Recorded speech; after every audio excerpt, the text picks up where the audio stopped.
Bienvenue sur Africa 24 dans cette nouvelle édition du QG Weekend. Voici les titres de l'actualité. Le capitaine Ibrahim Traoré a été désigné à la tête de la transition burkinabé lors des assises nationales qui ont démarré ce vendredi à Ouagadougou. Choix unanime des plus de 300 délégués venus des 13 régions du pays réunis pour 2 jours. L'Afrique est durement touchée par la double crise alimentaire et énergétique. Des ripostes à court, moyen et long terme sont préconisés par les dirigeants et experts africains pour surmonter les chocs de cette double crise. Et nous irons à la découverte de la Maison de l'Afrique, une structure fondée en 1974 qui se revendique être une plateforme d'échange et de promotion des économies, cultures et arts africains. Mais tout d'abord, au Tchad, le gouvernement d'union nationale prévu dans le cadre de la transition de 2 ans a été dévoilé ce vendredi 14 octobre, 2 jours après la nomination de l'opposant Saleh Kebzabo comme Premier ministre. Et à peine dévoilé, ce nouveau gouvernement est déjà sous le feu des critiques à cause d'un manque de renouvellement selon ses détracteurs. Ces derniers estiment qu'il y a un trop grand nombre d'anciens caciques du système de l'ex-président Idriss Déby Itno, père de l'actuel chef de l'État Mahamat Idriss Déby. On notera tout de même l'entrée de nouvelles têtes telles que les anciens opposants au régime de Déby père, à savoir l'ancien rebelle Tom Erdimi, le diplomate Mahamat Saleh Anadif, l'ancien politico-militaire Mahamat Assilek Alata et l'ex-opposant Laouken Kourayo. Les plus de 300 délégués venus des 13 régions du pays pour les assises nationales se sont exprimés au Burkina Faso. Le capitaine et putschiste du 30 septembre dernier, Ibrahim Traoré, a été désigné ce vendredi 14 octobre à l'unanimité président de la transition pour les 21 mois à venir. La nouvelle charte de la transition a également été signée. Elle maintient un gouvernement de 25 membres et une assemblée législative de transition de 71 membres. Elle précise également que le capitaine Ibrahim Traoré ne sera pas éligible pour l'ensemble des élections prévues en juillet 2024. Écoutons justement l'intervention de l'un des 300 délégués burkinabés présents à ces assises qui appellent à l'unité pour la construction du pays des hommes intègres.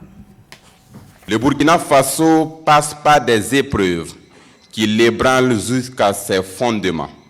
Des moments de doute, de questionnement et de remise en cause.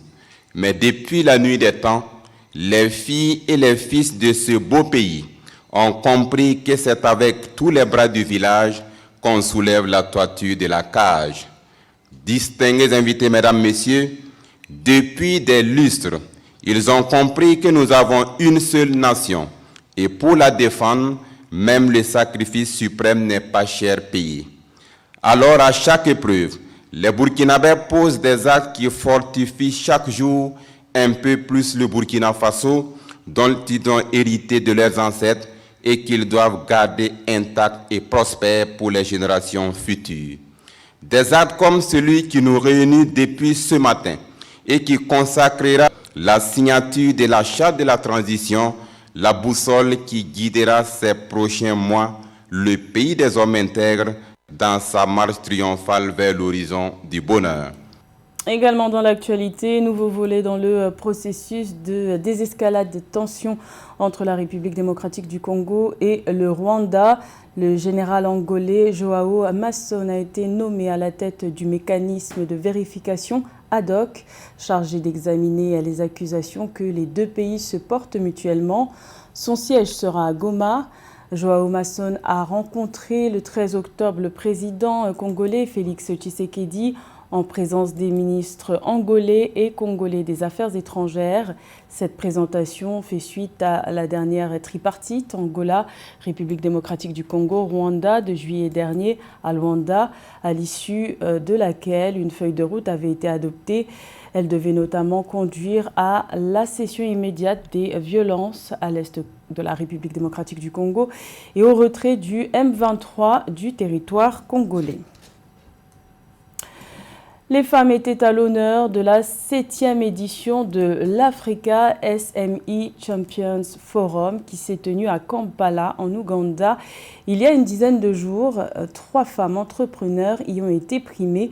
Plus de détails avec Séverin Douque.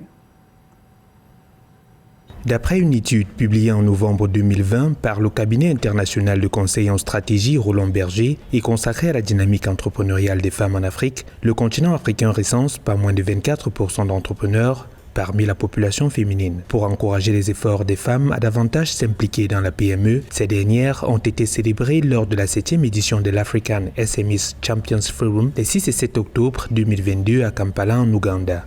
Adia Toubari et Marlise Bonio-Moutoua, toutes deux entrepreneurs et chefs d'entreprise, ont été primées respectivement comme femmes entrepreneurs de l'année et PME de l'année, avec des gratifications de $10 000 et $20 000. La PME de l'année s'appelle Assanti.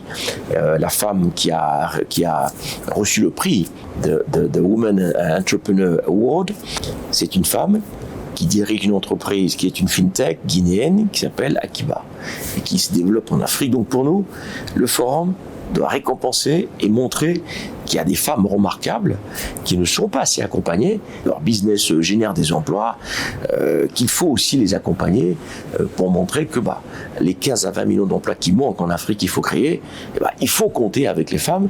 Selon l'Union africaine, 65% de la population africaine est âgée entre 15 et 35 ans, les femmes représentant plus de 43% de la population active. Dans un contexte de précarité de l'emploi et de déséquilibre familial, l'urgence d'inciter les femmes à s'investir dans l'entrepreneuriat est un défi à relever, selon le cabinet de conseil et de ressources humaines AfriqueSearch. L'économie africaine, c'est dirigé par les femmes. C'est une économie de commerce, de trade. On n'a pas beaucoup d'industrie. Donc c'est une économie qui est portée par les femmes. Et deuxièmement, les études conduites par les institutions les plus sérieuses comme Harvard ont montré que les grandes entreprises internationales qui sont cotées, donc qui sont listées, qui ont dans leur conseil d'administration des femmes, ou en tout cas plus de femmes, sont plus rentables. Didier Akwete, président du groupe AfriqueSearch, rajoute que les PME du continent représentent 90% du secteur privé, dont 80% évoluant dans l'informel. Sur plus de 100 millions de très petites et moyennes entreprises, celles dirigées par les femmes constituent une très faible minorité. Le continent africain est fortement impacté par la double crise alimentaire et énergétique. Selon l'Organisation des Nations Unies pour l'alimentation et l'agriculture, 33 pays africains ont besoin d'une aide alimentaire extérieure. Et à cela vient s'ajouter la crise de l'énergie ressentie à l'échelle internationale au premier semestre 2022. Pour les experts africains réunis à l'occasion de l'Assemblée annuelle du Fonds monétaire international et du groupe de la Banque mondiale, des ripostes à plusieurs niveaux sont nécessaires. Les explications de Philomène Tine.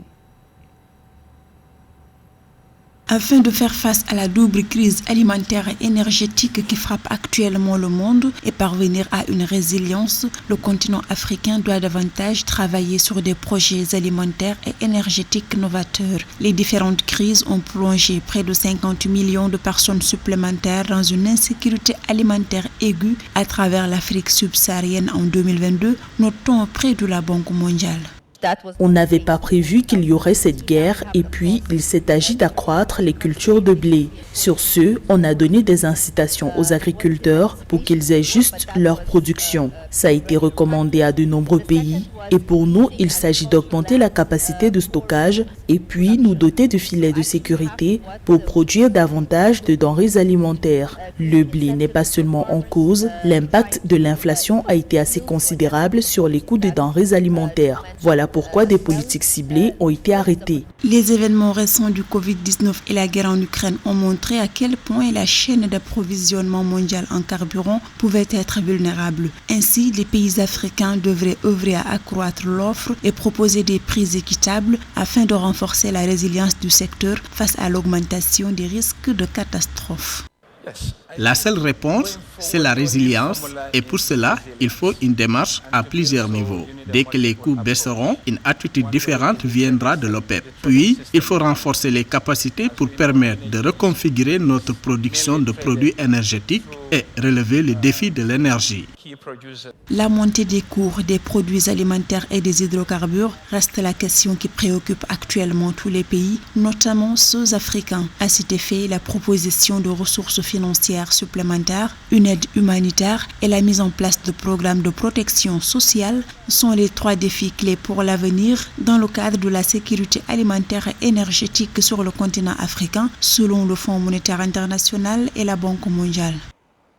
Le reste de l'actualité, l'amélioration de la situation sanitaire relative à la Covid-19 a poussé la coordination nationale de gestion de la pandémie de Covid-19 de la République du Congo à alléger le protocole sanitaire. L'état d'urgence sanitaire a été levé dans le pays et le caractère obligatoire du port du masque a pris fin. Les opérations de vaccination et de dépistage de la Covid-19 vont être réintégrées au sein des services habituels du ministère de la Santé et de la Population. La présentation d'un test PCR négatif par les passagers à l'entrée et à la sortie du pays n'est plus exigée depuis ce vendredi 14 octobre. Notons que d'après les chiffres officiels, la République du Congo a recensé près de 24 800 cas et 386 décès depuis le début de la pandémie de Covid-19 en mars 2019. En cette année 2022, le Nigeria, pays le plus peuplé d'Afrique, est confronté à une crise énergétique sans précédent. Les pannes généralisées de courant ont rythmé les premiers mois de cette année, à cause notamment d'un défaut d'alimentation des générateurs privés. Face à cette précarité énergétique, une entreprise a décidé d'apporter une solution écologique et économique. Les explications de Graziella Tchakonte. Dans ce carton rempli de déchets, jaillira bientôt la lumière. Ici, piles, vis et écrans sont transformés en lanternes solaires, composées à 70% de déchets recyclés. Un moyen pour l'entreprise Quadloop de lutter contre la précarité énergétique au Nigeria. Baptisée Idonu, la lanterne comprend une télécommande, un capteur de lumière du jour automatique, un port de charge USB et une batterie lithium-ion rechargeable de 10 400 mAh. Nous avons remarqué que oui, il existe un marché pour cela. C'est à ce moment-là que nous avons commencé à construire et c'est ce qui nous a amenés là où nous en sommes aujourd'hui. 32$, c'est le prix auquel sont vendues ces lanternes solaires. Et dans un pays qui subit de graves coupures d'électricité, la clientèle est au rendez-vous. Une clientèle composée essentiellement de jeunes entrepreneurs qui y trouvent un double avantage économique et pratique. Elle est très bonne, elle m'a été utile depuis que je l'ai. Elle m'aide quand il n'y a pas de lumière. Je l'utilise pour faire mon travail et cela m'a soulagé du stress d'acheter du carburant et des dépenses supplémentaires. Outre les petites entreprises, Quadloop cible également les hôpitaux communautaires, régulièrement frappés de plein fouet par les délestages, avec le double avantage de lutter contre le réchauffement climatique. Prochaine étape pour l'entreprise, s'implanter en Tanzanie et au Ghana, 2 pays qui font face à des défis énergétiques similaires. Se présente comme une plateforme d'échange. La Maison de l'Afrique, créée en 1974, crée des ponts entre l'Afrique et l'Europe. Elle regroupe actuellement 10 États africains, mais assure être au service de chacun des pays du continent. Plus de détails avec Anthony Atangana. L'Afrique est au rendez-vous en plein hexagone. C'est dans la ville de Montpellier qu'a eu lieu ce vendredi 30 septembre un événement pas comme les autres. La Maison de l'Afrique, berceau de l'humanité. Cet organisme dont le but est de promouvoir toutes les initiatives bénéfiques au développement de l'Afrique se donne de nombreux défis et précisément la création de maillots de bain fabriqués à partir de bouteilles en plastique recyclées. Awa Sanya, présidente de la Maison de l'Afrique, berceau de l'humanité, affiche pleinement l'ambition de ce tout nouveau projet. Notre ambition, c'est que nous souhaitions une continuité et donc aider au développement économique, culturel, mais aussi humanitaire des actions qui se déroulent entre Montpellier et l'Afrique. Entre tradition et modernité, cet ancien top modèle pour Cartier a également mis sur pied Peul Fulani. Cette toute nouvelle start-up née entre Dakar, Montpellier et Paris vise la dynamisation du secteur du textile et du e-commerce français en Afrique. Et pour cela, la patronne de Maison de l'Afrique, berceau de l'humanité, estime que l'aide de la diaspora africaine, mais également des dirigeants, est nécessaire au développement du continent africain. Vraiment, il faut que nous continuions de travailler ensemble, de pousser les portes. Plus nous travaillerons de façon serrée, en rang serré, uni, plus nous pourrons faire rayonner le continent. Avec tous les talents que nous avons vraiment les possibilités de faire rayonner les talents émergents africains. Je trouve que nos dirigeants doivent avoir plus de courage pour mobiliser notre jeunesse, les soutenir et faire en sorte aussi que nos élites, au-delà d'aller dans les grandes écoles en Europe et dans l'Occident, de venir également revenir sur le continent pour apporter leur pierre à l'édifice et contribuer au développement économique et culturel de l'Afrique dans toute sa globalité et dans toute sa splendeur. Aujourd'hui, la priorité pour la Maison de l'Afrique berceau de l'humanité est de lever des fonds, un choix qui se veut à la fois bénéfique et concluant puisque son idée a retenu particulièrement l'attention de BPI France. C'était le journal de la rédaction, merci de l'avoir suivi. L'information continue sur Africa 24.